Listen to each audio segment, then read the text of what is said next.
Donald Trump wanted an end to currency manipulation. He wanted the Chinese to stop stealing American intellectual property when American companies were in China. He wanted to stop the forced transfers of tech and a whole bunch of other things, which is just China cheating. And they said, no, we can't do that. And why? It's a communist party.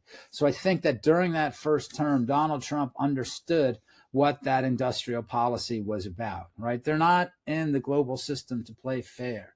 They're not in the global system because they believe in balance of powers. They believe in dominating the system. I think it's important for us to realize this. He does not trust Xi Jinping. He does not trust the Chinese Communist Party. Well, I'm going to now read, this is the perfect moment to read the president's observation that you cataloged in your book through your interview with him. So this is what he said, and this is looking at that precise trade deal that you mentioned, right? He said, I think you have some very powerful forces in China. President Xi is a very smart and powerful man, but you have other forces that are strong. I saw it firsthand. He viewed my relationship with him and my position as president as very important. They were very embarrassed when they said this to us because this was like having a deal ready to be signed, and the deal was virtually ready to be signed, and then they withdrew it. And I believe that they had some additional forces in China that did not want to. I have no doubt in my mind, but that deal didn't happen.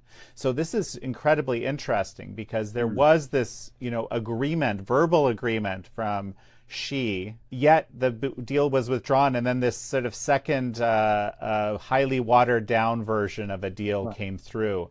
Jan, I'm really glad you picked that out because I think it's a really important thing and really fascinating because it gives an insight into what Donald Trump not only thinks about Xi, but how Donald Trump is trying to position Xi. And look at where he is right now with the tariffs, and look at what he's talking about. I mean, the 100% tariffs. I mean, this is astonishing, right? So Donald Trump is actually fighting it, and he understands what it means.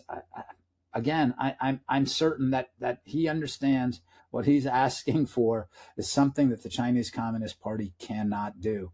And now, as opposed to the first term, I mean, Jan, as you describe and as others have talked about it, this regime is more fragile now than it was 8 years ago.